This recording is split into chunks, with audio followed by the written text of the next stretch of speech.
नामकरण करने के लिए कौन गया है? गर्गाचार्य जी महाराज। और वहां 2 बालक का जन्म हुआ है, क्या? यशोदा के। तो रोहिणी क्या काम की? यशोदा से कहे, यशोदा हमारे घर एक बहुत प्रखंड विद्वान आ रहे हैं, चलो हम परीक्षा लेते हैं। कैसे परीक्षा? एक काम करो रोहिणी, तुम मेरे संतान को पकड़ लो और मैं तुम्हारे संतान को पकड़ लेता हूँ। दोनों अदली बदली हो गए। अगर वो ज्ञानी होंगे तो बताएंगे किनके संतान है क्या नहीं। और कहाँ हुआ भगवान कृष्ण का नामकरण? गौशाला में। गौशाला में बढ़िया कलश लगाए, बढ़िया चौक लगाए और बैठे हैं। और रोहिणी यशोदा के संतान को गोद में पकड़ के बैठी और यशोदा रोहिणी के संतान को पकड़ के बैठी। गर्गाचार्य जी महाराज से कहे, महाराज हमारे बालक का नामकरण कीजिए। गर्ग जी महाराज भगवान को देखे और आंख में आंसू भर गया है।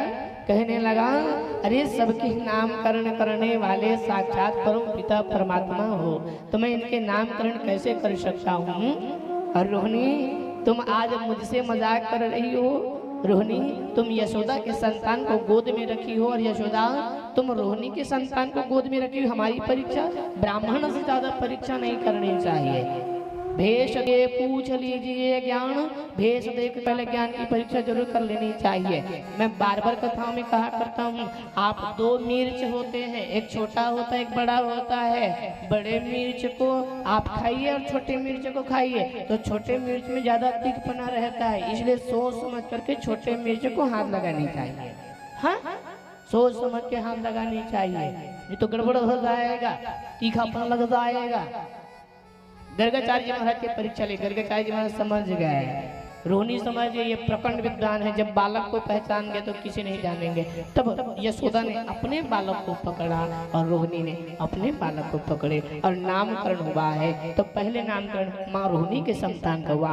आंख बंद किए और गर्गाचार्य जी महाराज ने कहा है, अयम ही रोहिणी पुत्रो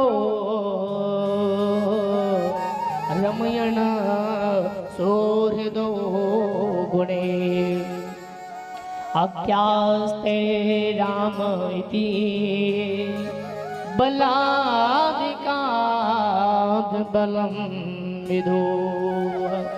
रोहिणी जो तुम्हारे गोद में बैठे इनका नाम ना राम होगा। राम होंगे? बोले हाँ। ये ठीक है महाराज। कितने राम? 4 राम। कहाँ का है वो राम? सुनिए।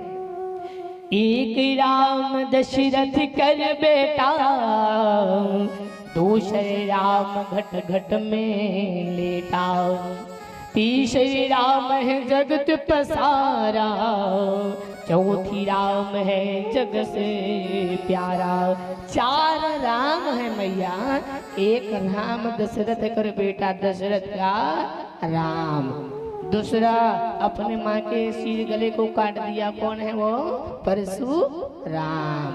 तीसरा राम जिनकी कथा सुन रहे हैं, बल राम। एक राम दशरथ का, दूसरा परशुराम, तीसरा बलराम। और चौथे राम कहाँ है? आप ढूंढिए, आपके नगर आपके कुर्सी पार भिलाई में होगा वो राम। कहाँ है ये? ढूंढिए, ये राम है। और भगवान का नाम बलराम पड़ा, पहले बड़े भैया का नाम। माँ यशोदा छोटे को पकड़ के बैठी है और बड़ा उत्पात मचाने वाला मेरा गोविंद है। कभी महाराज जी के धोती पकड़ लेते, कभी कमंडल खींचते। महाराज जी एक नामकरण जल्दी कर, खबर के रुकने वाला नहीं है। तो जैसे देखे गर्गाचार्य महाराज आंख में आंसू भर गए और कहे, यशोदा। यशोदा कौन है? यशम ददाति इति यशोदा। जो यश देती है, कीर्ति देती है, वो यशोदा है। और सत्य कहूं, माँ के साथ बालक रहने से बालक बनता है, लेकिन हमारा दुर्भाग्य है कि अब शहरों में बालक तो जन्म लेते ही हैं, लेकिन बालक को पालने के लिए अब आई की जरूरत पड़ गई है। आपको बुरा लगे तो 1 रोटी और खाइए, लेकिन सुन के जाइए। अब बालक को पालने के लिए, पालन पोषण के लिए आई रखते हैं। आई कैसे पालेगी? माँ रहती है तो माँ अपने बालक को समझ सकती है। भाई अपना गाड़ी अपना ही होता है, किराए का गाड़ी किराए का ही होता है। हाँ, अगर आपको हम कहे दे भैया गाड़ी जा चला के आना, तो आप उनको जोर से चलाओगे, लेकिन स्वयं का गाड़ी रहेगा तो देखभाल करके चलाओगे। तो उसी प्रकार माँ है, माँ अपने बालक का पालन पोषण अच्छी कर सकती है। आई है तो सिर्फ वो पैसे के लिए कर रही, बाकी आप जानो क्या चरित्र मिल रहा है क्या नहीं मिल रहा है उसको कोई मतलब नहीं, उससे पैसे से मतलब है। तो आप बच्चों के पालन पोषण के लिए आई ना लगाए, स्वयं आप सेवा कीजिए ना। 9 महीने तक आपने गर्भ में रखे तो संस्कार भी आप दीजिए ना। मेरे गोविंद का जन्म हुआ, नामकरण जब हुआ, भगवान का नाम कृष्ण रखा गया, गोविंद रखे, माधव रखे, नटखट रखा, नंदलाल रखे, रणछोड़ रखा है।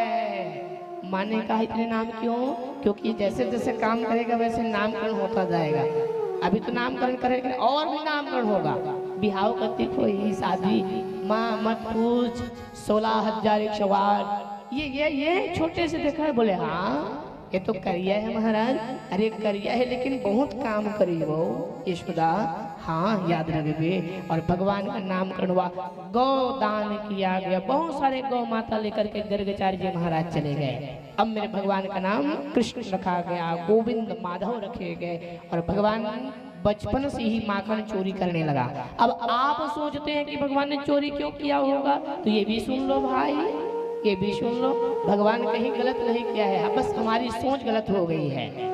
भगवान ने चोरी नहीं किया है। सुनिए, एक बार ललिता विशाखा के घर चोरी करने के लिए भगवान गए, उनके मंडल बन गए, समिति बन गए, चोर मंडल, तनसखा मनसखा सुदामा आदि, और ये सब उनको लेकर के विशाखा